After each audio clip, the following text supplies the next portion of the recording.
Okay, welcome to another episode of The Visual Div. How you doing, Ailín? Yeah, good, good. It was a random bank holiday here in Ireland. We've got 10 bank holidays in Ireland now. I know, Matt, you don't do bank holidays, but I take my bank holidays. I don't So do I bank was, holidays. yeah, it was a good weekend. I always find though bank holiday the week after a bank holiday, your things kind of get squeezed. You end up doing like 5 days work in four anyway, but it's still nice. It's still nice taking the day off. So That yeah, is very true. That is very true. But we've got a special week this week because we we have do. our first ever guest. Yeah, Is mental. it me? Is it me? I was kind Who of I is was it? Can, thinking of let's just see. meditating. How did I become a guest suddenly? Nah, I'm joking. Thanks a lot, guys, for having me. It's a pleasure. Listen to almost every episode, and uh, thanks a lot for inviting me. This is. I think this is going to be awesome. Ah, cool. Maybe we should call them contributors. It sounds a bit more like highbrow instead of Yeah, you guest. can be more legal about it. Associates, so you don't need to pay them. Ooh. Right, to be honest though, the way it's set up anyway, Ailín is always the guest. Because I'm the host. Really, I'm the host, I'm aren't a I? So, co-host. Don't demote me to oh guest. yeah, the co-host. I don't Okay, agree. so I think you both are co-hosts, and the way I listen to them, at least every episode I listened, it felt like there's two co-hosts, and it's the vibe that we're Nice. I like getting. this balance. I'd say Matt has changed all the passwords and kicked me out of everything. I'm now just a guest. Well, no, to be honest, I think the reason you call me the host is because then I have to do all the freaking work to get it out into the world. Just like ask Oh no, Ailín, it's just ask Ailín, how much editing has he done? How much like uploading has he done? You know, none. so I'm taking the host. If I do all that work, I'm taking the host. I'm the host, Yeah, and I make you do the intro. and you make me do the intro. Yeah, because to be honest, I made you do it once and it didn't go very well. Yeah, because So you sprung it on me like a second before we were going live. anyway, right. If you hadn't guessed already, who is our guest? Who is our associate? Who is our partner on this podcast? Introduce yourself. So most of you know me by the name of Search Historian. My actual name is Aiva, and even that's not correct, but that's good for the for the premises of this of this stream. And I'm quite active on Twitter, Webflow community, and those who don't join Twitter probably don't know me, but yeah. And I specialize in Webflow SEO. We have an agency that specializes in content management, content systems, CMS architectures, and things like that in Buffalo. And yeah, our goal is, I help websites after launch, ideally even before launch, to have systems that allow their traffic numbers to go, up and to the left, which is the main goal of SEO, right? That hockey stick curve up and to the left. And if that's happening, then I'm doing my job good. So that's what I'm specialized in, and that's probably why you invited me. I'm guessing, unless there's other reasons that I don't know. Well, no, it's nice that you're into SEO, but to be honest, I think we met you at Webflow Comp, and we just thought you were a pretty decent guy to hang out with. So that's like Yeah, we're not Buffalo really in Comp the was business of rad. bringing the experts on. Yeah, exactly. But Aiva, where are you based? Because you're based in Europe, and I think I know where you are. You're in Amsterdam, right? Yeah, you guessed it right. The one and only But Sin you're City not. of But you're not of Dutch. Europe. You're not Dutch. No, I'm not Yeah. Dutch. I'm Lithuanian actually. So Baltic, so kind of Nordic in a way, but Baltic, and even my name is Scandinavian, so that's why I don't say the full name because it's just too complex. Go on, give us your full name. So my name is Aivaras, which is Ivas. Lithuanian. Aivaras, yeah, which is the full pronunciation. It's Lithuanian pronounced, and then if you would pronounce it in Nordic, that would be Ivar, which is just means bow hunter or something like that Your in name means Scandinavian bow languages. hunter. Yeah, something along those Why lines. isn't that your Twitter handle? Awesome. Funny thing, If my search name was Bow historian Hunter, I'd be came like, from search history is a term, and I just turned it into a search historian just because it kind of felt like somebody that keeps track of search history. yeah, fair enough. But you could, oh man, you could brand that bow hunter up, and it's an upside down bow up and to the left, and you could be like, pull back the bow and fire your SEO into the moon. Yeah, up and to the left hockey stick always. Yeah, yeah. Gee, Ailín, I didn't think you were so creative. You don't like. I thought you were all about the tech, but you're quite Tech is creative. creative. No, but you know what I mean. Like you could come. Yeah, you could. There's just a free brand strategy meeting there for bow hunter. No, here's a question though, because when you were describing where you're from, there we had the Nordics, we had Baltic, and we had the Scandinavian. What like I always get confused. So what's the difference between living in the Nordics, or living in the Baltic region, or living in Scandinavia? What like because that's So the main difference is that yeah. I was born when Soviet Union collapsed in a place where it collapsed, as opposed of Scandinavians didn't have that issue. The culture, our language that we speak is Indo-European, which basically means it's the oldest language in Europe and it's closest to Sanskrit of all things. So we have insanely hard grammar. So when you finish your high school, if you get like 60% from your Lithuanian exam, you're like, woo! And then you have 95 from English, you're like, oh fuck, I fucked it up. Oh, so bad, so bad. So, because it's so hard. And the difference is that, yeah, part of my family is actually Norwegian, but small part, but still, my cousins are, and the difference is very big, you know, because we are a young nation that started in 1991, and then Norway, Finland, Sweden, Denmark are not in that scenario. Yeah. That's so cool that it's closest to Sanskrit. I spent 2 or 3 months in India when my fiance got Jesus, probably 7 years ago. But then there was all these like little things that I noticed that were very similar to Irish, and I was like, "This is bananas!" Like, and it became, I've seen it too many times that it was like, this is too much of a coincidence that this word sounds like the Irish equivalent of that word, and I can't remember them now. But then I was just seeing more similarities then with English, and even it got so far as to, I was seeing like the sun salutation, with the yoga sun salutation, I could see what, the Catholic church goers, standing up to pray and then going down to their knees and sitting. I could almost see that movement in the sun salutation. Like, very hot takey kind of stuff here, but at the same time, when you start seeing these patterns, you can't unsee them. It's so cool. That's so mad that you said that language is closest to Sanskrit. The funny fact, like, you met my wife, both of you met her in London Conf, Webflow Conf. So her name in Sanskrit means sun. It's actually a male name, which with a female variation, which is very rare, but still happens. So she has that name. Mm-hmm. And in our language, it kind of goes something like an eagle towards that side. And in Sanskrit, it would be sun. It's just the word for sun. And so, yeah, that's weird to be in Europe.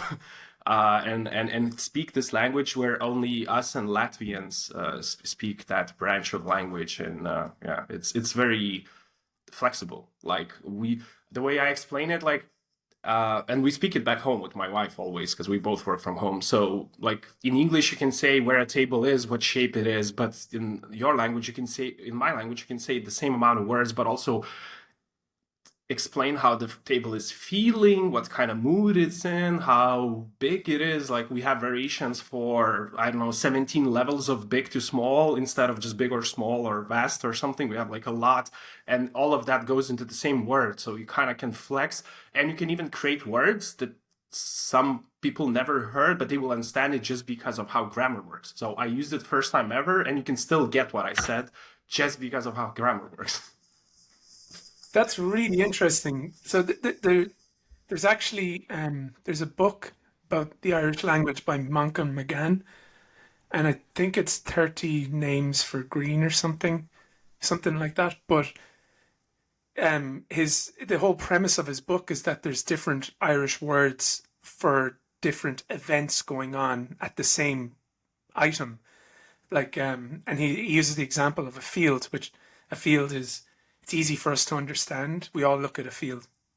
But there's a field in summertime, there's a field after rain, there's a field before the rain, and there's like a word for each of these events. There's a name for a field that has a particular rock in the middle of it, and if that rock has got kind of historical or a religious significance, then they would have a version of that exact same word. And his whole point of writing this book was he was exploring the Irish language, and he was trying to, because Irish is we weren't a written language, we were more like of a spoken language, and history was passed on through things called like the Shanachie. Like the Shanachie was a local speaker, or someone who would come around and tell stories. And then we've huge poetry and song culture that would all be passed on from generation to generation. And he was worried that this has been lost. And he wrote this book, and it's really hard to read because I don't understand these Irish words. But when he explains them, I understand why they're of significance.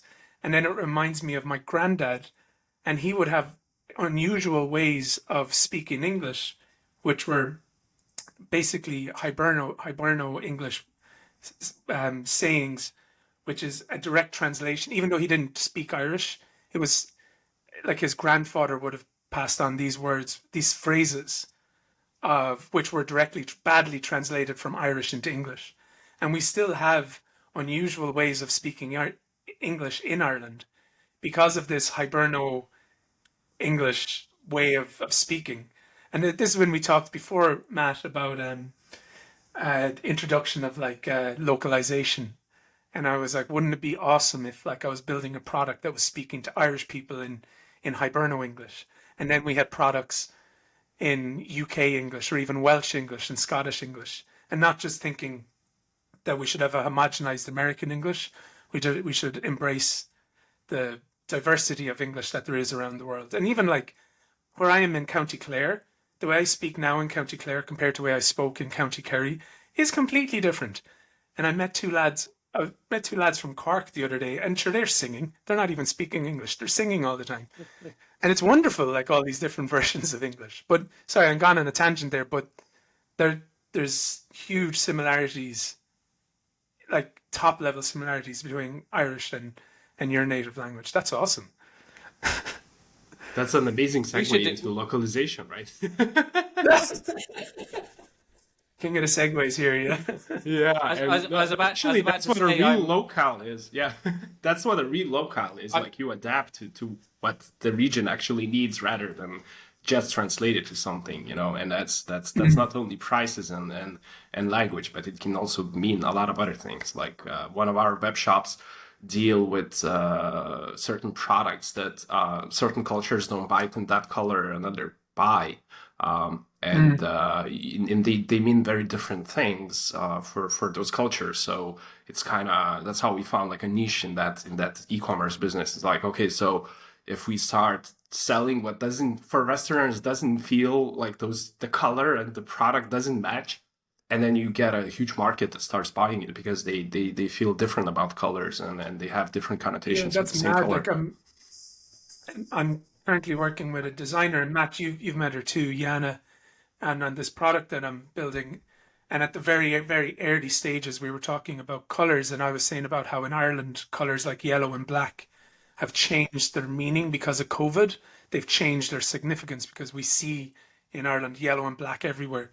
It's almost like a warning sign, but maybe at the start we thought of it as protective, but maybe now we're thinking of it as a legacy thing that we don't want to think about anymore. And Jana's in Germany, and she said that it was more that there was a different color palette because they were the color, I think it was brown, but that was the color palette of the notifications from the government.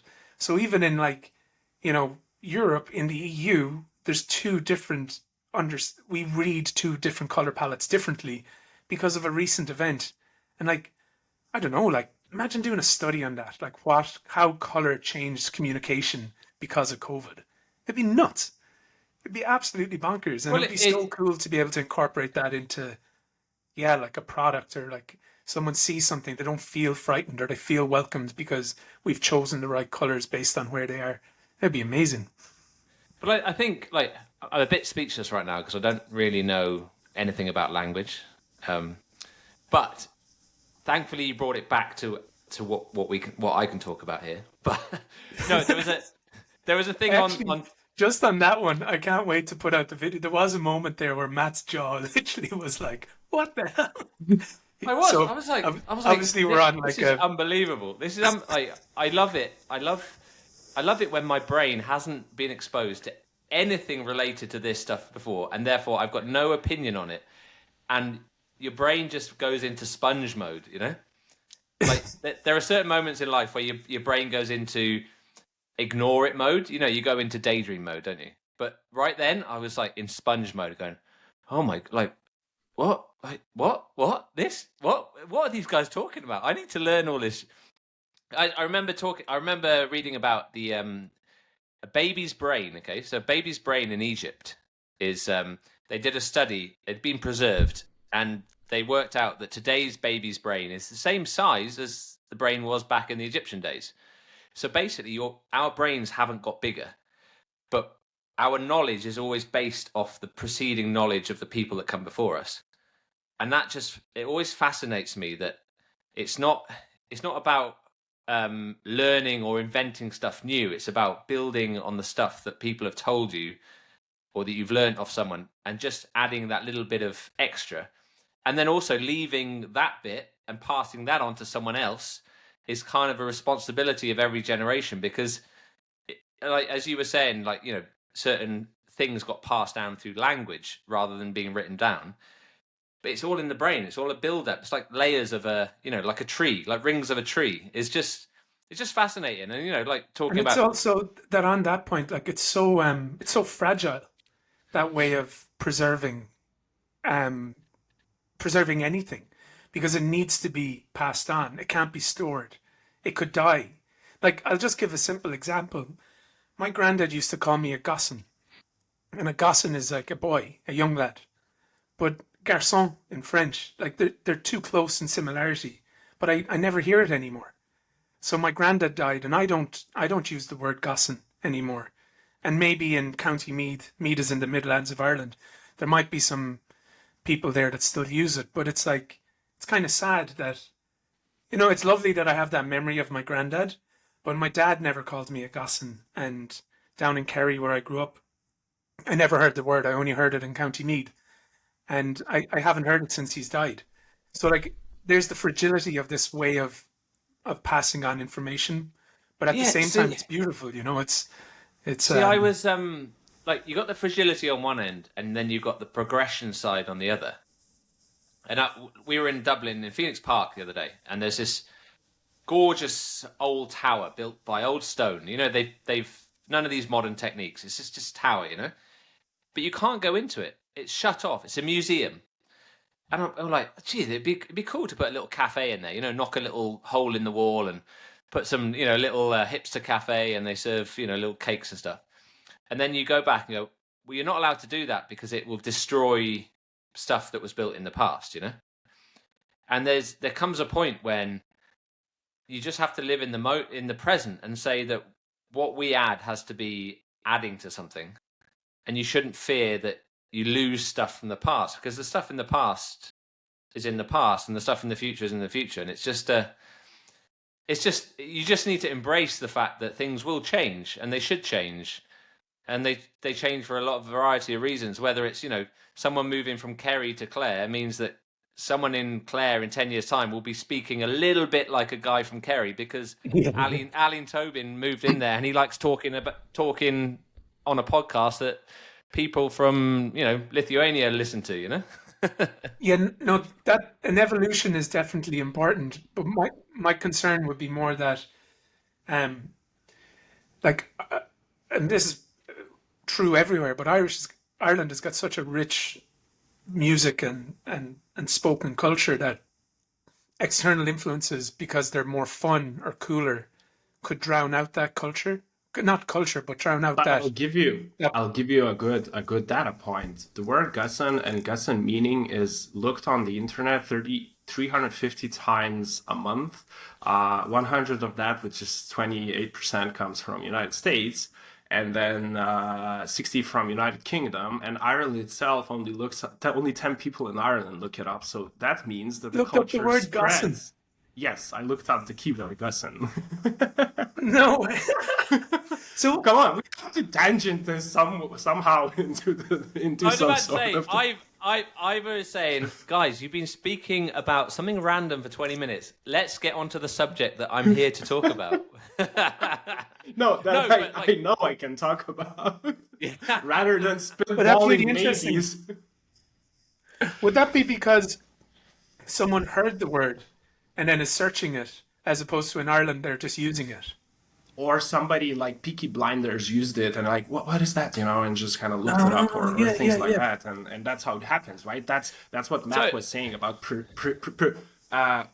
saving the knowledge and building on a tree. I for example, I save my knowledge. We have hard drives with all our family pictures with me and my wife, which is thousands of them, and we keep it in a Faraday's cage, just in case a solar storm comes. Yeah. So just in case there is a chance for it to survive, even in a cataclysmic accident, it's in the Faraday's cage, and there's 2 drives with multiple copies all the time. That's nuts. Yeah. And actually, this week in Sundance, there was an Irish language movie by what are they called? Pope Mahone or something, or shit. There was an Irish rap group in Belfast, and they had a documentary, but it's in Sundance and it's winning all these awards. So I don't know if it's sinking in with that. Like, there's literally a movie going around the States that's spoken in Irish, which people are just like, what? I tell you what, we're going to call this episode the Tangent episode. Well, it's not really, like, it's language is what we're trying to communicate, and Aiva's like, it's a language expertise that he has. He just like hones into like keywords of languages, and Okay, I'm I can very actually talk rudimentary about here. that. How is this related? And I have a tangent that brought us here. So yes, whenever we talk about like websites and SEO, it's usually translating certain goals and needs of the business. In some cases, that business doesn't exist online, but maybe is actively working in a brick and mortar or wholesale or whatever, and then we're kind of adding a new revenue stream. But it is communicating with the stakeholders, understanding their message, forcing them, and that's the hardest part, to dissect everything into atoms, what they do, every offering, every tiny thing, and dissecting it back into a coherent system. Because that's the hardest part, and that's the only thing that matters. And also matching it to human language, what I call like fluff headings. We empower scale ups with knowledge and industry. Like, that means nothing. You're a calendar app.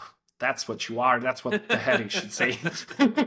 So translating all that into human language, assuming that user doesn't know anything. And that's what SEO fundamentally is. And I'm also looking for semantic meanings between pages, so how they relate to each other, which you guys probably remember a bit from my, from my Webflow comp talk, where I kind of talked about like those different connections, why the sites cannot be small, like they have to certain sizes matter, But yeah, it's actually is like language is important here, and that language is just explaining to people like they're 5-year-olds, not because they're 5-year-olds, but because you cannot guess what experience and what vocabulary and what they know and what they don't know. So you have to simplify everything so that it's understandable for everybody. And that's the hardest part, keeping the fluff out and getting straight to the point and being coherent about your messaging all throughout the page and throughout the whole website.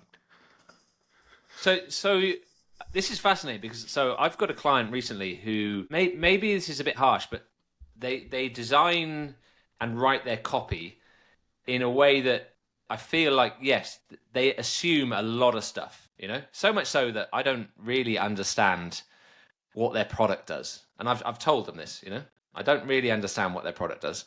But how do you, for want of, being subjective and going, hey guys, I don't understand it.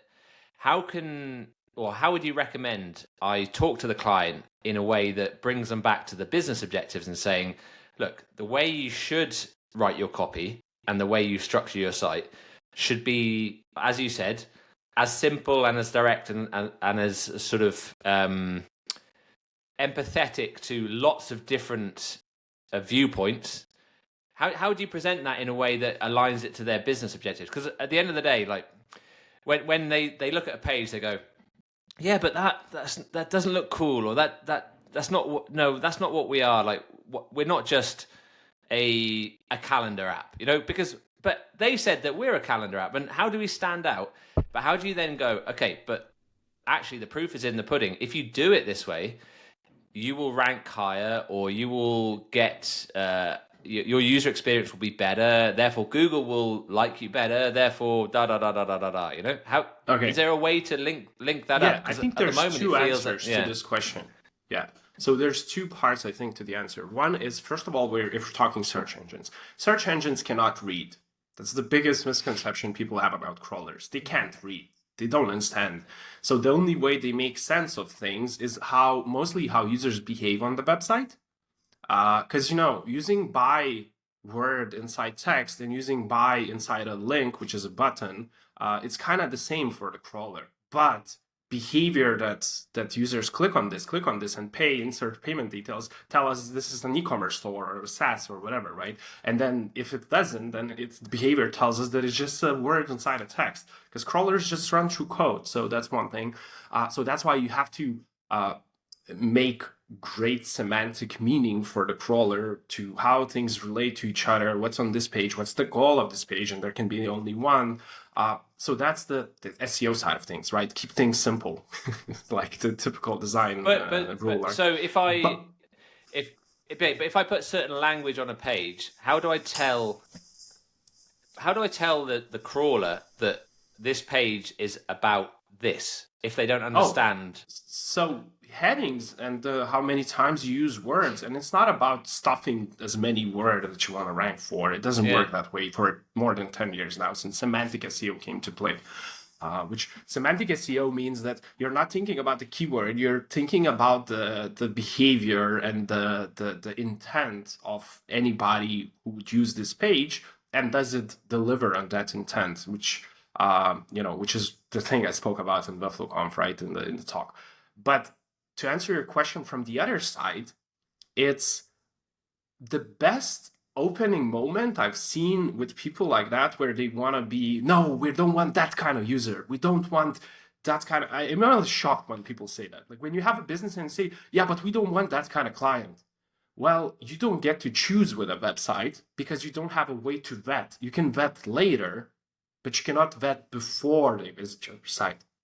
You can vet them later and put them into brackets and reject their need to, take your services or whatever, but you cannot do that before. So the best thing I saw is when you kind of install Hotjar, or even better, find the perfect client that even your client is saying, oh, this is the one we want. Then you find one of them and give them 2 minutes on the website and then ask a few questions. It's a hard thing because with UX research, you cannot give them the answer within the question. So asking questions have to be made in a certain way.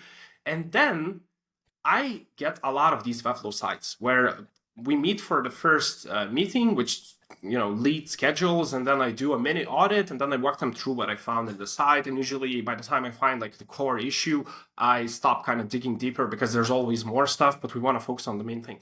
And there are, I would say, like 10 to 20% of the times, I don't get what they're doing in like 3 minutes. Like I look at their site, I have no idea what is this bit, so this is bad. You have like 7 seconds to explain to me what you're doing, and then if those 7 seconds didn't explain, but at least got me hooked, then I can at least start scrolling and looking at stuff. So, and I meet this many times where I look through thousands of websites every month because I analyze competitors, I look for examples, I look for niche related examples. And if I don't get what you're doing, then trust me, general public won't have a clue at all.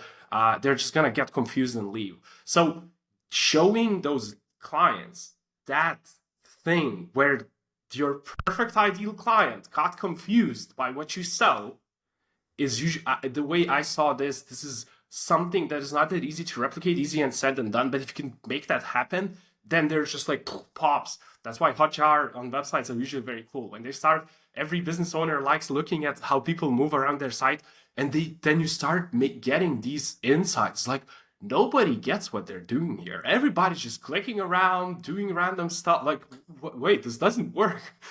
And that's where I think the Hotjar progress is amazing, or any of those heat maps are they're so cool. Even like if it isn't just like SEO for recordings. basic I'm talking about the UX. recordings where you see the actual mouse moving and clicking on things and the trying little to heat log map, in. and for some reason they're hitting this empty space in the middle of nowhere, or the cursor is going up and down and left and right and going right over to CTAs or Or something. opening product, coming back to the website, opening product, coming back to the website, and not being confused because there's no pipeline moving forwards. Like, oh, you need help. It's not backwards, it's forward. And then they're like, you have to prove to the dev team, guys, you don't have a knowledge base, you don't have a lot of things. And they are like, oh, so put it on the website. No, website is for leads. You guys have to convert them and retain them and keep the churn on their whole chokehold. And it has to move forward, not backwards, because that's confusing. We made a site that explains to people off the street that never knew your product. They typed in a problem into Google. They clicked on something. They open it up. And it clearly shows that this solves their problem. They don't know what your brand is. They don't know your name. They don't care about how unique you are. They just want to be sure that what they typed in Google matches what you guys offering are here. Click on that. And then go in, and then when they get confused, because they usually do, especially if there's not a walkthrough, right? Then you have to still help them and continue and progress in knowledge bases and walkthroughs and all that stuff, you know? So that's like for SaaS, but for other types of, any other type of business, it still works the same way. You should never force them to go back. It should always go forwards, because each step is aimed at one specific tiny little goal that cannot be, oh, we have a few things. This is a page that ranks for this thing, but also it explains how this tool works. No, that's two different places on your website. Would you like that the Webflow feature page on their website would also have the knowledge, the university articles and videos spamming at you before you even know what this is? It's like, oh, this is div. It's very simple. Look what you can do with div without, what is it? Oh. Yeah. So, like, if I was to boil this down, and if I was to create a landing page that explains this, like let's boil it down to is Google is it can't read, so the bots can't read stuff, yeah, okay, but they're inferring stuff because of how they would navigate through a site. So they're inferring what's behind the click or what's behind the scroll or whatever. But in essence, when I talk to a client, I go, right, the site will perform better when this type of person understands what the hell you're talking about, and to kind of get them onto the same page, i.e. that aha moment, of watching a Hotjar. The only way to do that is really show them something like a Hotjar or a heat map, because we work in the visual realm here now with Webflow, which is part of the appeal of it. But is that the only way that we can convince clients? Because I'm giving feedback to clients, and a lot of Webflow devs won't give feedback to clients because that's not their realm. I'm not dealing with copy. I'm not dealing with SEO. I'm just building the stuff. And I know you work in a completely different way, because you've got a bit more specialism in that sense. But if I was to come up with that client, how would I, without going, hey, look, we're going to run an experiment, and is there any other way we can demonstrate to a client and give them that aha moment? Because at the end of the day, they're not going to listen to me.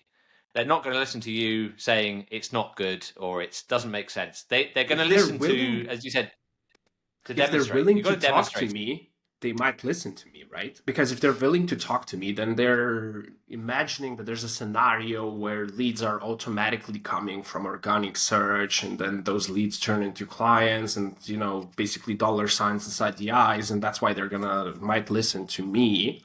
Now that still is based on research. Like, there are certain scenarios leads come to me, I start looking into it, sometimes even work for a few weeks. It's not that it happened, but I know that it can happen because I had my own business ideas where that happened for myself with my own personal websites that we run, where it's like, yeah, cool idea, but it's not for SEO because nobody's looking for that. Nobody's, needing that. And that's what the difference is. Like, if your clients already have a business branch, which is not online, which is not organic search, especially, ads kind of work because if they're running ads, they probably already know also some organic stuff. They're just kicking the bucket down the road because they know it's harder, takes longer, and returns are not immediate, So if they have that mindset, then they might listen to somebody like me. But like, how would they listen to you? It's hard to predict. The only way I can give you here, like the only hint, people underestimate that the best SEO tool is Google itself. Like, a lot of people forget that the actual best SEO tool is Google. If you sit down, you as a client, or you, Matt, I want to do good for my client. If you think, okay, so what does this page could rank for? Like, if I would be the potential like user, the potential money back that will bring some value, return on investment, like what I would like to type in, how would I look for this without knowing that this exists? And then you type that in, and then you start looking at the top 10 results. And usually you see so many patterns. The headings are almost the same. The heading layouts are almost the same. The content type is almost the same. The page type is almost the same. Like, everything is almost identical. And if that doesn't match your existing thing, it's probably not going to rank, right? Like, there is reason to believe that Google already has some idea what is the search intent behind every user that does that, and what is the best answer to that problem, meaning what types of pages they need. And people forget that. They say, oh, we're going to rank with whatever we want. No, there's like rules to that. Like, users behave, when I had one of the early businesses we had with my wife, which scaled too fast and kind of, yeah, it was a nightmare story at the end. But still, we learned one thing. You can't predict one person's behavior, but you can predict when they're going at mass. Like, really easily, you can predict what's going to happen at mass, at scale. And that's why search engines work the way they work. And that's why content that ranks there ranks the way it works. Because at scale, that's the best thing. And if you're not trying to build the best thing on your website, then be unique, find other marketing channels, make TikToks, become viral, sell your product that way. It's your call. But if you want to fit into existing system, you have to respect that system. And that system, trust me, it's a hard job Google has, and they still have a lot of issues, but they're doing their best because we all use Google. We buy stuff off of Google, right? We type something in, buy some products. We research on Google. We type in Webflow University div, CMS slider or something. It's just something pops up and you can learn about it right now without knowing where to go. It's just given to us. So yeah, that's my answer. So this is kind of cool now because Webflow, like, this is what I loved about the Webflow conf, was seeing the diversity of nerds, basically, how people just like went on random different tangents. And like, the first time I came across you was because I was going really deep into like Webflow HTML and CSS and trying to show that if you build your Webflow websites well, then it will rank better because it performs better, and then you've set up a good structure for SEO, and then you can pass it on to someone like yourself. So how you're saying there, like, about reverse engineering what's already on Google. Essentially, it's like, let's look up Google, reverse engineer what we have going on there, and build a product that Google likes. Now, I'm kind of going on a tangent here, but like, the creativity that's inside in Webflow, how do you combine both? How do you have like incredible creativity and allow people go absolutely bananas, like multiple divs deep, headings that aren't headings, doing amazing interactions, and then also keep that like visual, like power and that wow factor, but also combine something like SEO. Like to do that in terms of structure and making sure your HTML and semantic HTML is on point, it's quite hard. So I would assume that the SEO side of it could be even more difficult. Okay, so there's a reason why a few years ago I stopped taking clients from non-Webflow clients and focused on Webflow SEO, which was hard and still is, because there's still this branch of Webflow where first it was mostly Webflow designers, but you, Alan, was the opposite. You were like a dev that used Webflow from the early days, right? But still it was more branded in designers. Now it's branded, which I love, for actual technical perfection, which is development work. And now I noticed even some designers are now sad, like, oh, we don't know all the features, like I don't understand everything. I'm starting to lose track of all the features that's coming in. I'm like, chill, bro. The platform is growing, all good. Like, this is how it should be. Like, it has to be multiple ways to do the same thing, and there has to be that you don't know all the features. It's all good. Like, you don't know all the features in Photoshop. You never will. Like, it's just impossible. You can know a lot, and you can know enough, and different Photoshoppers would make the same image with 3 different ways they would go about it, and maybe not even use the same tools, but that's what Webflow is now becoming, right? So the reason why I chose not to take, because when I realized how Webflow works, how powerful it is and how simple it is to use compared to what would take you and how much people and effort would take on other platforms, I also realized one thing. Like, you can, with Webflow, match the existing thing, and that's the hard part, without going creative, because if you don't put yourself inside a box, then it's not creativity. It's just bullshit.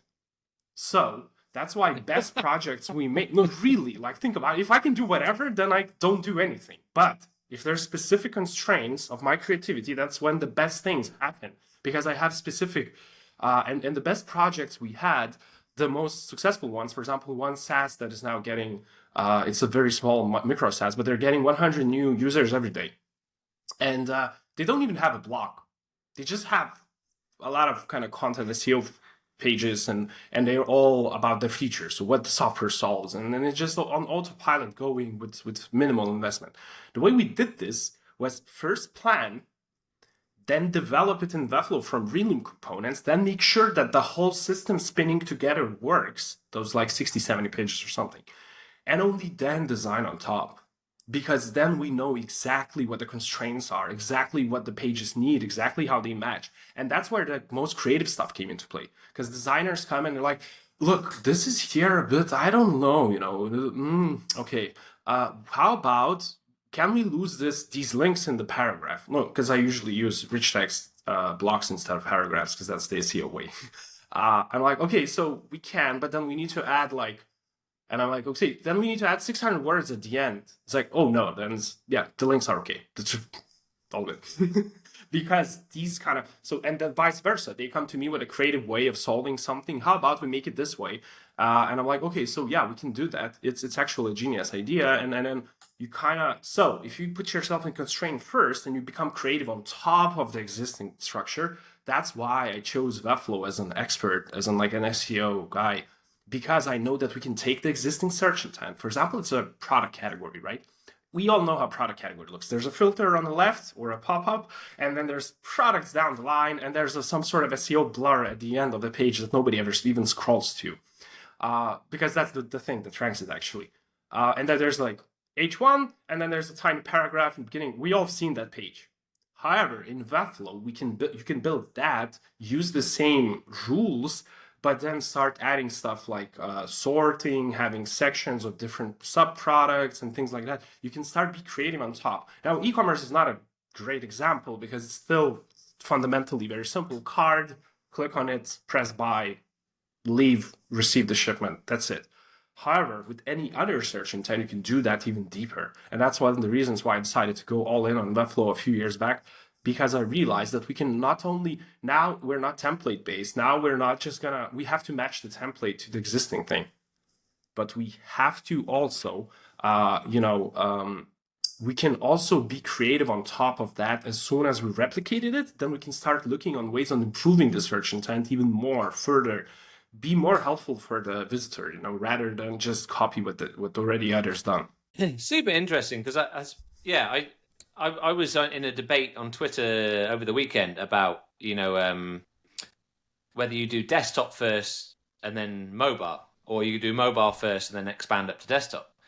And one of the things that we were talking about was how constraints drive creativity rather than a blank. When people say a blank page, the word page actually is the constraint.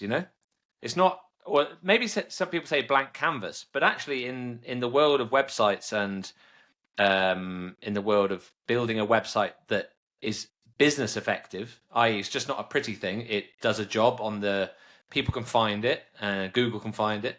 You have to do it on a blank page. You have to have those guidelines.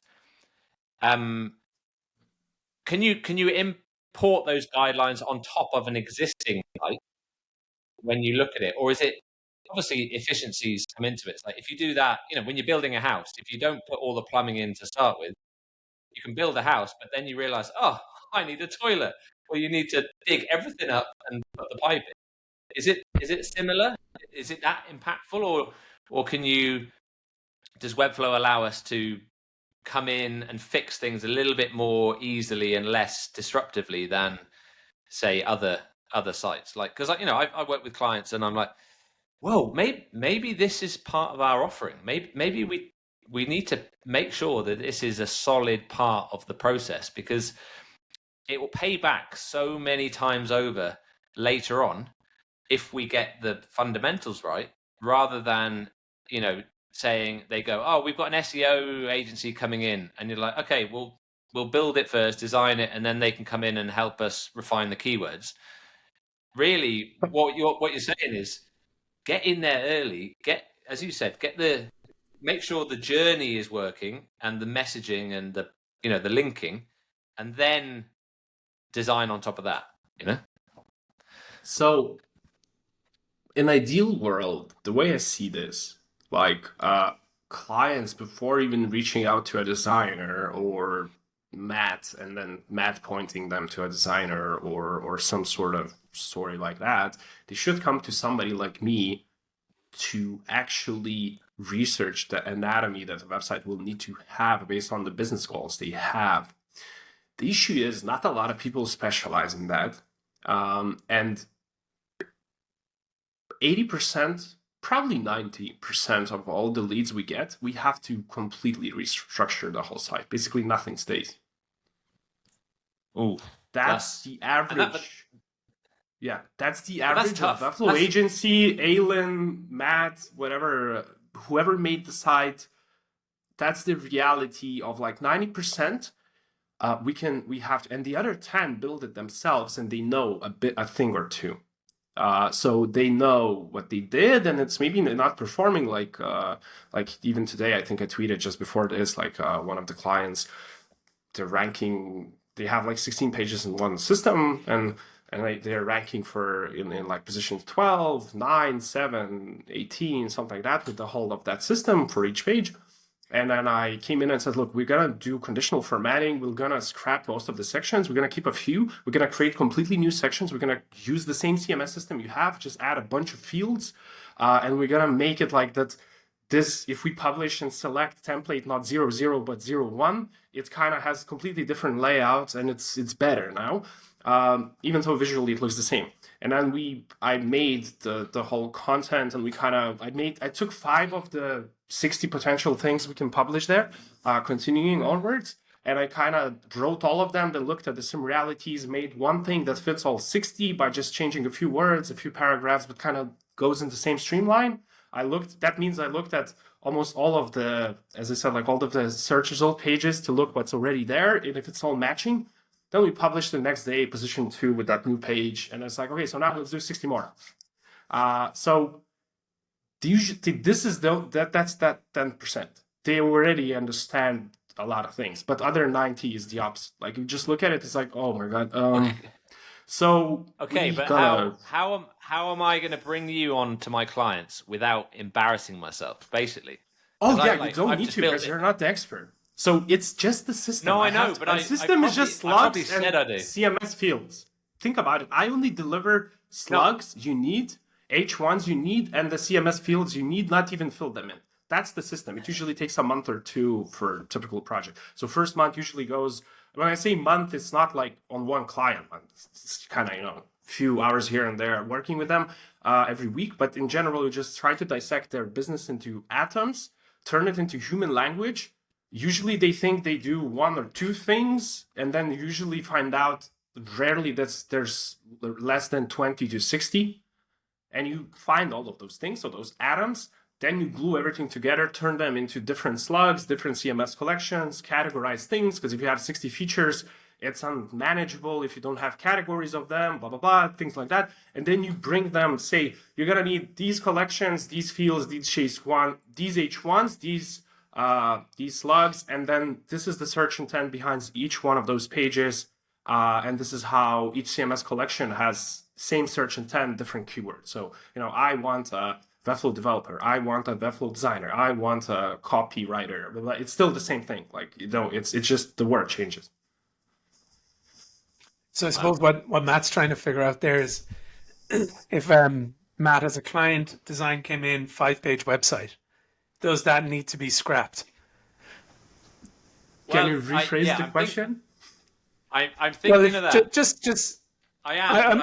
I'm paraphrasing here and kind of coming from my own position. Like if you think of the standard boilerplate client, they come in, they've got a service or a product, and they need a website up and running pretty quickly. It's usually 5 pages. You've got your home, your contact, your services, maybe a individual services page, maybe a team, an about us, and an individual team page. So going by a 5-page website, does that need to be scrapped and start again, or is that small enough? Because as you were saying in the Webflow conf, that a small website is 30 pages or something you said, and then like a 1 to 5 page website, you're just like, that doesn't even, I don't even consider that a website in terms of SEO. So that's a business card, because you need to find somebody to give it to them and then expect it's them a business to card. react. Yes, no, because think how a business card works, right? Yeah, it's social proof. Usually it's like someone has make the connection and then you give it the business card. That's a 5-page website, because you have to find those people and then send them there, as opposed they finding you. That's why I call those. And to be fair, a lot of times clients are that is what they want. They want someone, especially if they're new or they have got a little bit more funding and the offer has changed or the company has changed. What they want is, we're going to a conference in 2 weeks' time and we want people who we've shook hands with to Google us, find our name and say, this website looks slick. These guys are professional. So that, I suppose, that often is the starting point. And then from there, and I know I'm asking you a difficult question here, because something that could look good could be structurally shite, because there could be just divs and divs and divs and no headings. Or as you said earlier on, someone could have built using something like Reloom, and I'm not knocking the Reloom, but they could have used multiple header components, which have headers and H1s. They don't have sections and H2s, and it could be all over the place. But something like that structurally is relatively straightforward to fix. But are we going down that route of, no, we need to scrap everything? Or from that position, could you come in there and have a increased value, I suppose, without having to terrify the client and make myself and Matt look like idiots because we don't know anything about SEO? Okay. So look, it's quite simple. Everything stays except for one part that will be restructured, and also the other part that will be affected by it. So if you, in the example you mentioned, 5 pages about contact, team members, things like that, and then you mentioned services. Services, either features, doesn't matter. Like, it's kind of the same thing, right? Same search intent. You have a problem, you typed it in Google, best Webflow designer, and then somebody ranks hypothetically, and then you click on it, and then the problem is solved. Now I found a Webflow designer, right? So that's the search intent. So that would be a service, and feature works the same way. Just type in the feature you want of the software and find it. So hence, that would mean that page will be affected because it's usually like a 20, 60 page system just to operate that. And also it has to be less than 3 clicks away from the homepage. So the homepage links to categories that link to the bottom tiny things that you do. Because usually I see it like this. I think the easiest way to explain to somebody like you, Ailín and Matt, guys, if client wants to add a checklist or a card view on the site, in 95% of cases, that means like a CMS collection of things that you can go deeper. As soon as they want to say, hey, can you list out these things? Unless they're make an account to pay us, but that's different. But like as soon as they want, hey, can we make a bento grid? Hey, can you list out our USPs? Hey, can you list out hey, can we make cards where we show different offering USPs that we do? That's usually a CMS collection right there without even thinking, but also it has to be matched to normal human language. So if they say empowering startups, that's not a feature. That's but if they say startup accounting, that's the feature.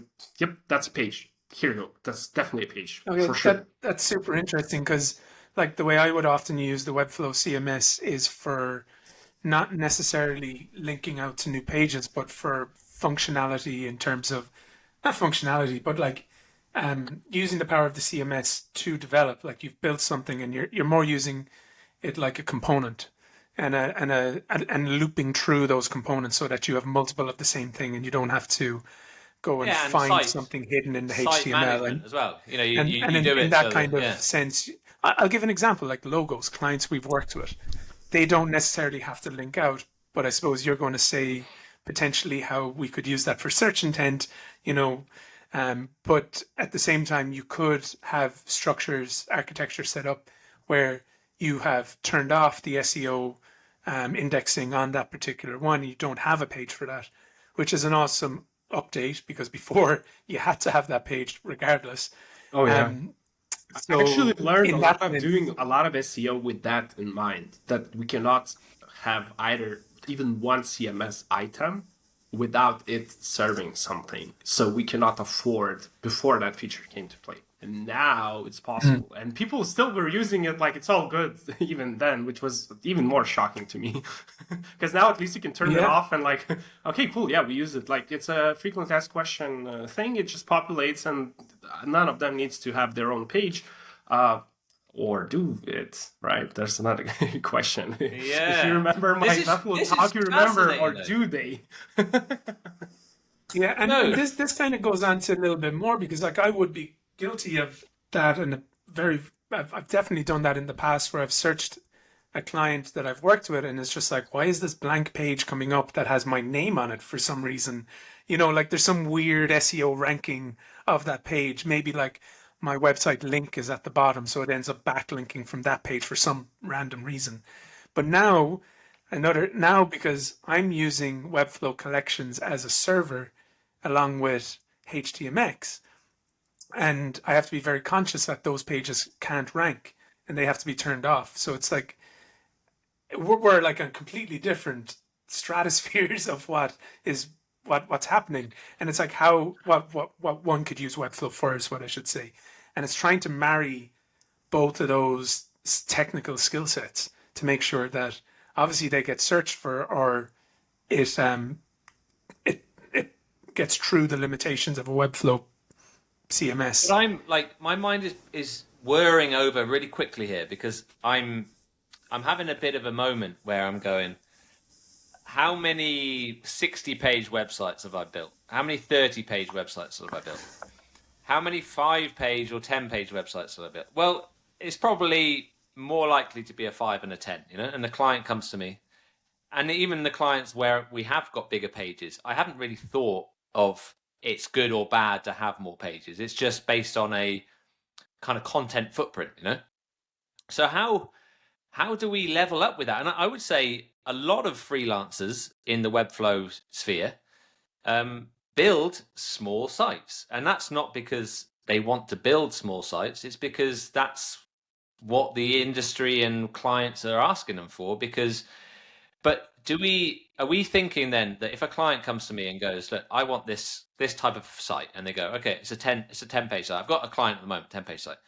and I turn around and I go, hey, this is a business card type of site. You're not going to rank. You're like, you're not going to rank. I'm sorry. For your name. Sorry to say. For your name, But like, if it's kind of okay, but yeah, not for people don't know you, they found, and now it's converted to money. No, but possible. Okay, so that again, possible, but very unlikely. So then how do we position ourselves as a credible expert when really, like, if you think about the way we position ourselves and sell our services, there's a lot of debate about, you price per hour or per day or per page or whatever, all that pricing stuff. Okay. And I'm a big believer, well, at least I do. And it's worked well for me. And I was talking to Felix actually earlier about pricing per page.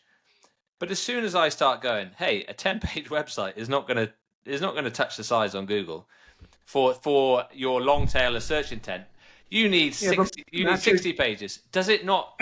Am I not so like undoing my credibility by saying, yeah, but that means I'm going to get more money. Therefore, you got to pay 20 grand for this site rather than 5 grand.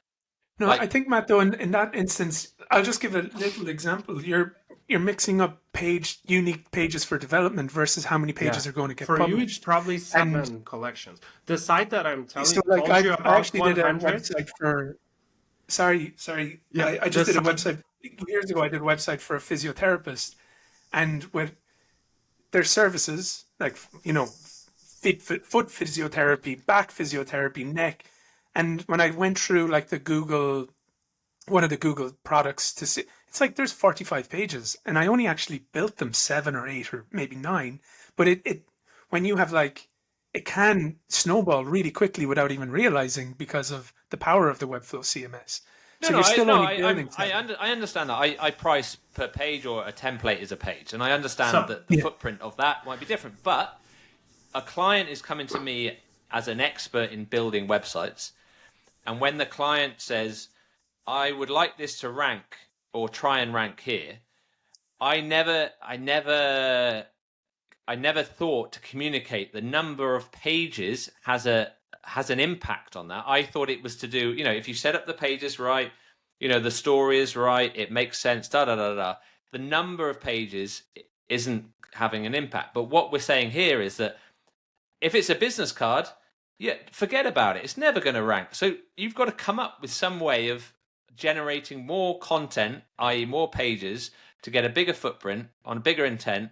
And the project, before you know it, blows up into this big thing, rather than but I'd rather deliver the news to my client going, look, you're trying to buy a Ferrari and act like a Ferrari, but you've only got the budget for a Morris Minor, and be honest with them, rather than like just like we put it. We don't even talk about it because we don't really know. And I just want to. There's a lot of freelancers out there who they don't know this stuff. And they don't want to. They shouldn't know. Yeah, and you shouldn't. No, but they should. They should because the client doesn't come to them saying, "I want a website." They come to you for a business objective, and if that business objective includes, and that's the thing is like often I've got a client now what I'm pitching for. It's like we're going to site map it out. We want this interactive stuff. We want this feature. But actually, we should be going, guys, don't worry about that stuff yet. We need to work out.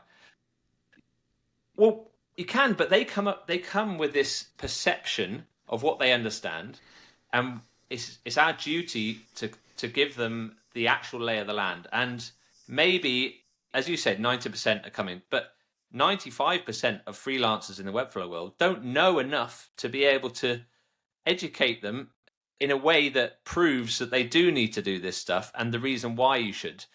So are we completely uneducated in this space? Are we like, it's us as an industry? Are we really doing our clients a disservice here? Because we're building what they ask us to build rather than building what they need to build because we don't know. Exactly, man. Completely nail on the head. So yes, look, few things unravel here. Are we, as an industry, uneducated? It's more of it's too young. Like, how many resources for Webflow SEO do you know? like not a lot. And also even then, it can be technical, it can be content driven like I do. So basically what that means, I'm the kind of CMS architect. Like I come up with systems that work at scale, right? And that's why my kind of shtick is like, oh, more pages, but it's actually not. The site that I mentioned that is now getting like SaaS with minimal investment is now getting 100 like new users every day or something like that. 300 of them visit, sometimes 150, something along those lines. Roughly 50% conversion rate, because people type that into Google. This popped out. Yep, that's all legit, and they just sign up. Like, but the thing that happens is like when you really think about it, that site has 4 development tasks for you, Matt. There's the feature collection page, which is identical to the feature page itself. They look the same. There's only one difference, and it's not even a section. It's just instead of all the 6 categories of other shown on the services here, on the features, one of them is missing because you're in that one. That's the only difference. Everything else is the same. So that's kind of almost clone, FinSuite on bind, copy paste, bind it back on, done, 2 pages. Then there's the home page and then the pricing page. That's it. That's 4 pages of development for you. So it's even less than your typical site. We haven't bothered with anything else. Like completely, no blog, no teammates, no nothing. Like I planned 14, 12 CMS collections into the future, but we just picked the one that if it works, then it's gonna make money. And then the client was like, yeah, okay, let's pause on other stuff. We can add that stuff later, And because and then the other thing side of how many pages would it have though? How many pages 70, as a site? I don't know, 60, 70, something like that. Yeah, see, I'm building sites. And important thing for the client to know, only 4 of them outperform the homepage. So basically we took 70 shots. Let's say we took 70 shots and we hit it only 4 times, out of which 2 of them brings 80% of the traffic. And then, and both of them fit what the tool does perfectly well. And the only way to rank those 2 was to have like 70 pages of supporting content that explains that those pages actually do what we say, because what's on other pages and how we refer to those help. So it's kind of like a pyramid upwards where only a few won. So that's why it's a numbers game, and it's not a numbers be spammy. It's a numbers be helpful. Because that's also a difference. People think, oh, SEO is spammy. No, SEO is the best UI possible given the current conditions. Yeah, there's definitely a perception out there that SEO is a bit smoke and mirrors. That was 2013. Like, semantic SEO came out 2013, and it changed completely. It's a technical problem that can be solved, which is awesome now. And even like ranking, and I suppose ranking can, and this kind of goes with what you're saying, like if it's spammy, but the website doesn't provide the answer or doesn't provide the conversion or the user experience is poor on that product, then Google will demote you. Like you'll do well for a while, but if it's not doing what the users want, it'll also get it won't rank as high, and that's why like when we did a chat a couple of months ago, it's so cool to talk about how all the different skill sets, and when you combine them together, like the way you're thinking there, Matt, you get a UX person in there to make sure that the conversions happen properly. You get a good developer in there to make sure that semantically everything is done well. And then I suppose your suggestion there is then get the amazing design put on top of it. Is how you would advise things. Yeah. Is build the foundations and then make it pop, as they all say. Make the logo bigger after that. Look, I'll give you an example. So how does this run, right? If you meet one of my friends or people I follow on Twitter that are a bit more towards the SEO side or things like that, right? And even if my all jobs when I was still a job, not a freelancer, not an agency / freelancer / that thing, right? It's somebody comes into play, and before we even start, we have like 2,000 pages planned out into the future. Like before we even opened WordPress, back then it was WordPress, now it will be Webflow, doesn't matter. Like, because we have to future-proof this as a business idea. And that's how you scale something from $0 a month to 100K a month in like a year or something. Then, because there's so many moving parts, and back then it would be like, we need a developer, we need a link builder, we need somebody who does the content, we need some other person who does different type of content, we need a designer that will design certain things, blah, blah, and we kind of start planning. So that's like the end, the end goal, right? Which is basically like before you start, if you have SEO knowledge, you know that before you start, you spend time planning and future-proofing the concept. It's like, okay, so do people actually look for it? What do they look for? Blah, blah, blah. That can be done the same way. So basically SEO, when I come in, and why we have to destroy websites, is because nobody did the business research part. Like, is there even business? My wife and I run a few e-commerce stores. One of them is a digital product, and now we launched a physical one, and it's kind of starting to grow. And I have a spreadsheet with all the 15,000 variant limit on Webflow written down before I even opened the site. The whole thing is I forced her to make it because I had to make sure that we don't need to split the site into multiple Webflow builds so that it fits into 15,000 CMS variant. Because the problem is we publish one product with 50 variants, that's 50 items, and we might need to split it on proxies to have different parts of the site on different Webflow sites. So we had that, and as soon as we done with that, it's like, okay, yeah, cool. And I'm not gonna lie, man, Ailín, you would hate seeing that site.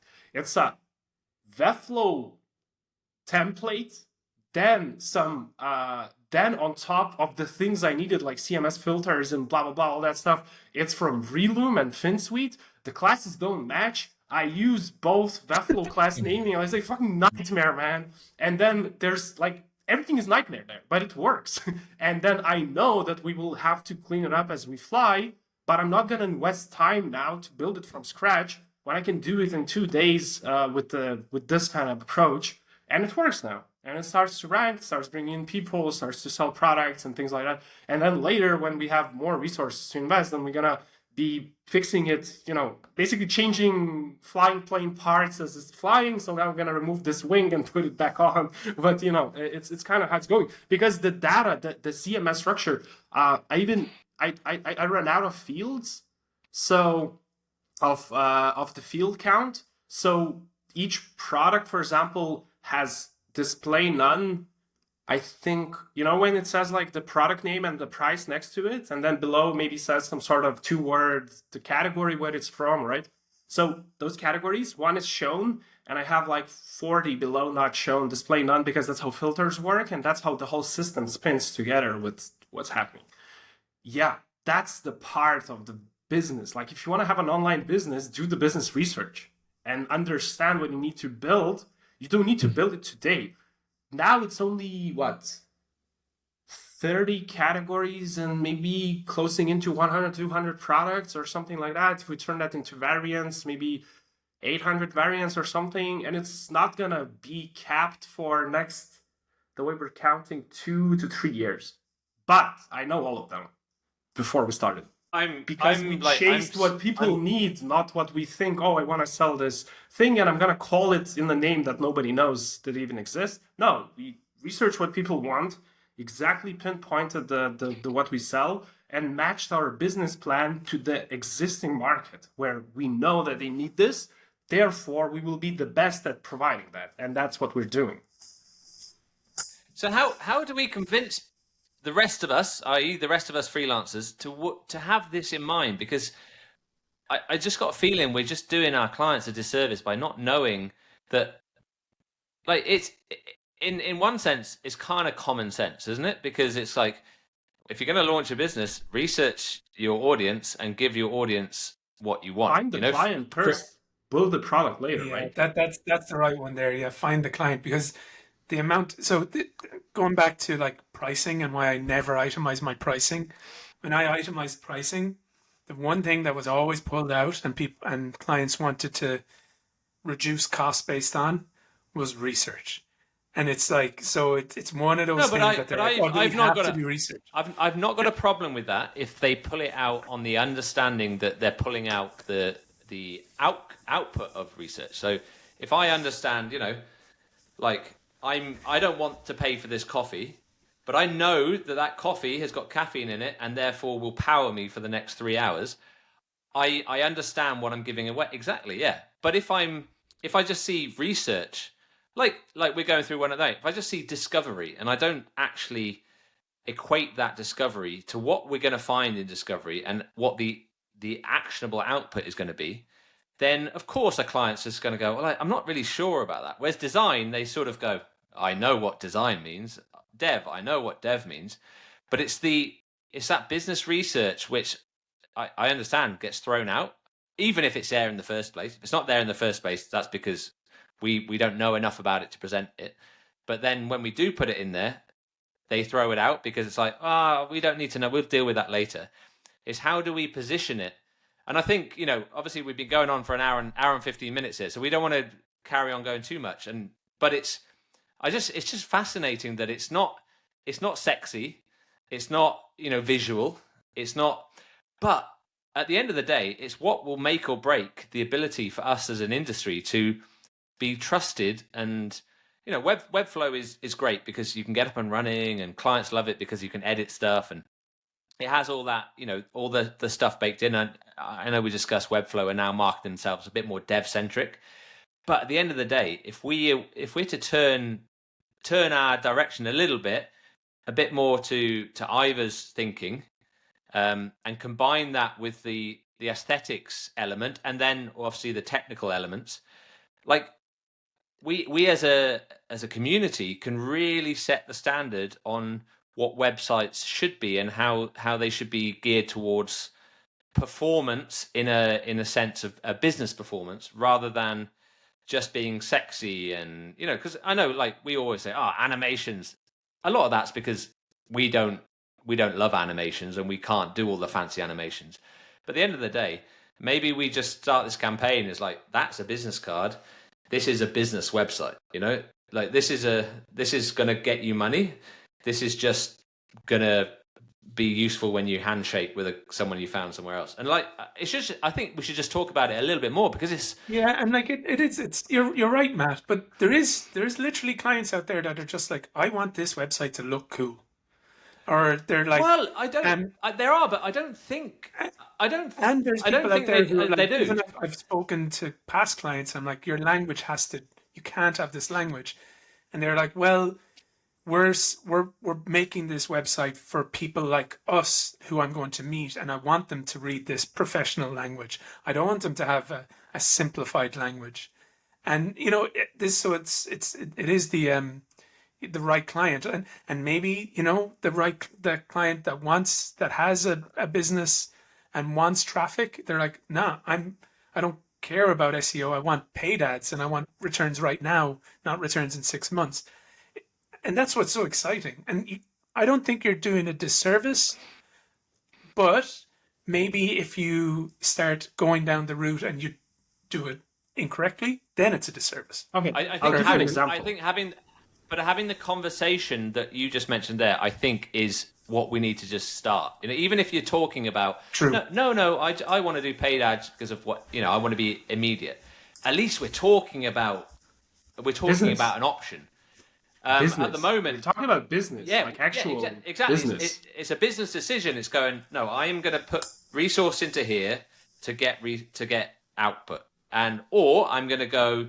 I think, Aiva, you alluded to earlier. It's like, okay, maybe a more of a longer term play, but maybe has a bit more cost efficiency. Is let's do research here, lay out the page, the site in a way that over the longer term will bring in traffic, and in 6 months' time, we're converting 100 users a day, every day, without spending any money. It's that kind of.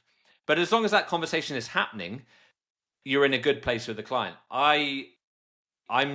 Maybe we don't have permission to have that conversation because we are the Webflow devs or the Webflow designers, and therefore we're not. But Aiva, you're kind of But I do. unique. I have a permission for that conversation. You do, but I want to have permission to do that as well, because I think that is Okay. I will build partnerships with my clients forever if they trust me to help them with their business outcomes rather than just be the guy on the Okay. end of the phone to change the color of a button, you know? So I think I have the answer. First of all, let's Hey. say that a website is like a house, right? So you can build your domestic house where you're going to live with your family. You're not going to make money from it. It's going to be a liability, not an asset, right? You're going to be paying for plumbing when it breaks, and you're going to be paying for, I don't know, land taxes or whatever, but you will have some benefits. So that may be a business card, right? Or something, website. But then, however, if you want to build an apartment building which has like 50 apartments that you can rent out and make money from them on autopilot almost, it's a different approach than just building your own house. If you put your bathtub into your bedroom without a wall in your house, that's your personal choice, and that's the fancy animation and little content, right? It's all cool, yeah. But if you do that on every apartment building that you build to rent out, nobody's gonna rent that unless you're gonna make it trendy on TikTok or something. I don't know, or toilet in the kitchen. Like you just put the toilet, in the kitchen, and they're like, yeah, buy this. So that's, I think, what's the difference between websites. When clients come in, there's a big difference between making a tent inside of the woods, and if somebody finds you in the woods, at least, oh, you are taking care of this position here. Like you kind of, this is your area, right? That's how we declare that. And building your own house, which you will use and you have to be happy about, building a house for 50 tenants that will use this, and even building a skyscraper for, Fortune 500 companies to rent offices in. It's a very different approach. And then, however, if you go upwards, tent I can build alone. I don't need to hire Matt. I can whip out a template website today, right? Okay, cool. Maybe for a house, I need like an architect, an engineer, or something like to at least not to build toilets inside a kitchen, at least for my sake, right? And then the corridors are too tiny to walk because they're like 15 centimeters, and like, oh, it's so those mistakes don't happen. But then when I'm building something like a 50 apartment building, I need to a lot of different people come into play immediately, from planning to government to all sorts of crazy stuff, and they all specialize in their own thing. So if your client comes to you, you can give this analogy and say, what are we building here? Like, are we building a business? So we're gonna, basically renting the flats where each flat is a page that brings in leads for free? Are we just building a business card, like your home thing, so we can build that sink, in the middle of when you walk in through the door, there's a sink immediately there, no toilet, no nothing. Like you want it? We can do it. Crazy. Yeah, sure. That would be like crazy animation, side scrolls, and random stuff where I usually get confused and just leave the website. But maybe some people don't. So, and then if we're actually building something massive, which is, I don't know, a skyscraper with Fortune 500 companies renting offices there, well, then the planning stage can last for years, if not decades. Think about it. Like, nobody just whips out a skyscraper. You're starting building tomorrow. Start. No, that's what Webflow devs get. Can you build this page now? Instead of planning for it and all. That's, I think, what, if you kind of communicate that with client, that, you wouldn't approach the same building, a tent for yourself in the middle of the woods, and a 50 apartment rentable, apartment building for business. You would not do the same things. So, which are we doing? If we're doing that, then don't start with a designer. Start with somebody who can research the market, make the decisions, make the system, decide on how many people can actually rent apartment in this area, how much our rents are, how much this will cost us. Because I calculate that as well. Like I calculate for that SaaS, for example, what's the return on investment? Sometimes I say to businesses, like, there's no value for you. Like, you're going to invest a lot, the risks are high, and you're going to make little back. Because that's just the way your business is, and there are markets. That's why I had so many business ideas, but I just cracked them on my own because I calculate the math, and when I find something that is like, oh, this area is underserved, there's so many people looking for affordable housing, land prices are very cheap, and look at this, we can build it very cheaply because they don't have work, so they're gonna work for cheap. Let's do this. So that's how websites work. Like the ones that I launch on my own are always the same. I find that like the math skews to the low investment, high return. And I was like, oh yeah, I'm gonna do it on my own. I take some time off and we do it. Answers your question? It does. That answers my question. That's class. And it is that, like, Matt, I don't think you're doing a disservice. Like, if you're servicing a client and a client hasn't done that research, it is possibly something that you can upsell at a later date or try and include or even have that conversation. And, it's in a way, like as you were saying, it's more what does the client want, and is the client the right fit? Because some clients, everything could come through TikTok and it doesn't matter. And some clients, everything could come through paid ads and it doesn't matter. And then some clients, they want SEO and it matters. Even then, by the way, And even it's then, just that, if your page ranks for it and you're paying for ads, you're paying, I think, half of the price per click if that page is already optimized for that search intent. oh, there you go. That's how you get it in. That's awesome. Google charges less for ads if it's already a page that is proven by them that even organically would kind of show up. Maybe not on page one, but somewhere in that front. Then That's you pay awesome. cheaper. I didn't know that. That's really good to know. In my head right now, I'm just trying to envisage how I get a picture of a room, like a sitting room with a toilet in it, as part of my proposal. Say, do you want the sitting room with the toilet in it, or do you want the sitting room? Just make sure the TV is right in front of the toilet. In the kitchen. And the beer fridge is just within hand's reach. Yeah. And the PC desk for gaming is somewhere here as well. So you turn the toilet like this and game. Maybe it's a swivel toilet, so you just move between the awesome components in your living room. No, I see awards websites. By the way, I see awards websites exactly like that. I look at them, it's like, this is bizarre. This is like and nothing is wrong. And they go, oh, we won an award. And I'm looking at it. Yeah, but try putting this on the internet. Legitimately try. It's a difference when you're Nike and your, Lighthouse score is 1 and you have so much brand and clout that whatever you throw at the wall sticks because of billions, not even millions invested, right? Because there are certain search queries where you can't possibly rank. Like if you want to rank for best gaming mouse, right? You want to do that. That's like few 100,000 investment into just one page to get it there in position 1. But then you maybe make from affiliate revenue that in a month backwards or something. I'm spitballing numbers here, but these are in the ballparks of reality. That's why Parasite SEO works now, where you don't even rank your own website. You rank somebody else's and take the money for yourself from affiliate links. Yeah. Gee, that's a whole other pod. Aiva, like, honestly, thank you so much for, 1, bringing the knowledge, but 2, bringing the enthusiasm to go hard at it, because it's just infectious. Honestly, it's infectious. I think you actually made Matt's head explode. You could just see it here. It's like he is the exploding emoji. I wish I would solve his issue, but his issue happened before clients meet them, and that's the issue that he will have to live with. I'm solving this.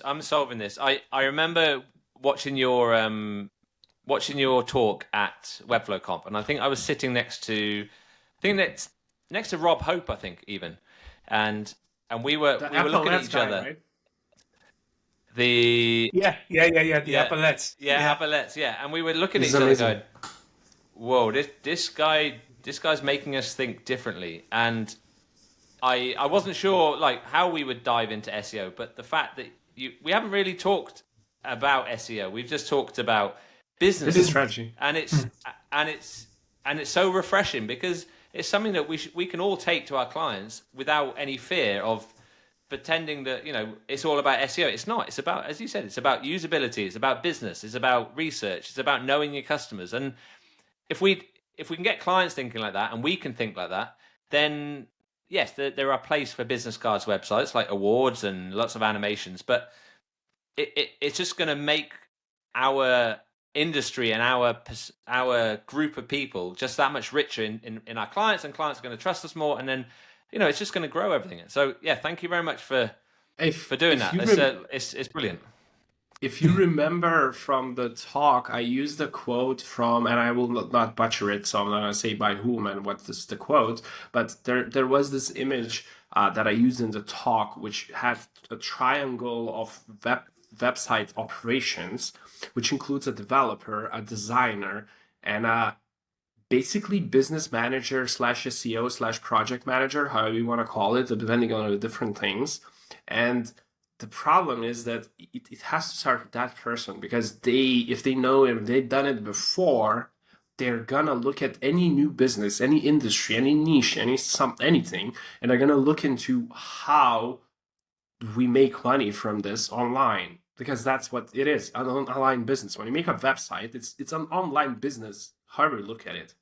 And if the aspect is SEO, sure. If it's TikTok ads, sure. If it's Google ads, sure. If we have to become famous on YouTube, yeah, why not? Whatever. But at least the goals are clear, and at least a few avenues tested. I'm a guy who only tests for organic search traffic, content driven, without huge backlink investments, if possible. And if not, then at least you have the base to now throw a bunch of money into link building agencies and try to do it right.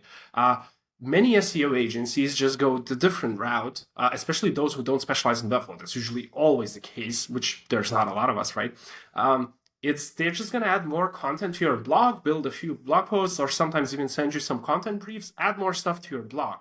That's the old school way. That's the WordPress way, when everything was a post, the category, a tag, And now in Webflow, I can create a CMS collection that it's not called blog, and we're going to compete with blogs because we created like a content type. So that's why I kind of specialize. And that's what I think the important lesson, as you mentioned, here comes. There's 3 areas of a successful website.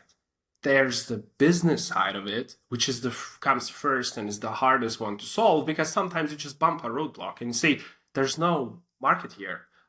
We have to look, maybe TikTok has, nobody even on TikTok is interested in this. I don't know. There's no product we can sell. So basically looking for that, legitimately looking for the client before you build the product.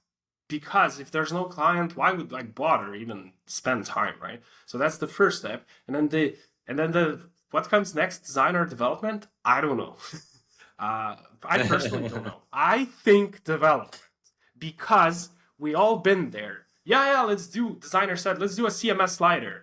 And trust me, from a SEO perspective, it's a nightmare. And from development, you both know, of course, you're masters at HTMX and stuff. You probably just whip up something amazing. But then I might come up and say, crawlers don't see it. Sorry. Something like that. But that could happen. Like a lot of times, sorry. But they're good conversations to have, and good challenges and problems to solve. That's it. And I think what we're trying to get at here is, I don't know what this fucking podcast, not this individual, but the whole zeitgeist of the Visual Div podcast is. But it's probably going along these lines and challenging ourselves and challenging the Webflow community in terms of what is possible and how we can solve problems that we haven't seen before. Yeah. Guys, that was brilliant. I'm exhausted. I'm exhausted because my ears are burning. So I think, Aiva, thank you very much for taking the time out. And thanks very much for coming on. Oh yeah, thanks guys for having me. This was awesome. I could continue for 2 more hours probably. I could have kept going there, but I'm starving. It's lunchtime. I know. I don't eat till 8 p.m. My first meal comes at 8 p.m., so I still have plenty of time. Oh, if I didn't eat till 8 p.m., there would be like an earthquake. I would be so angry. Oh yeah, you say that, but if you try it for a week, you would realize you have 3 times more energy. Yeah. I don't think the earthquakes are worth it. But all the friends I have that tried this, first week is a pain in the ass because you don't know what's happening, and then the second week you feel like you just woke up from a sleep after winter, and you just have all the energy in the world. It's spring. So you're like a bear after hibernation when you eat at 8 o'clock. Me and my wife just got used to it over the years because we realized that's how you stay in the flow the most. And also people say, are you hungry? No. I get hungry at 8 p.m. like everybody. So I got used to the cycle, and sometimes you wake up, go to a swimming pool, do a training, and then you realize, it has to be bacon and a bunch of bacon in the morning, and it has to be but that happens once every, I don't know, sometime. Right.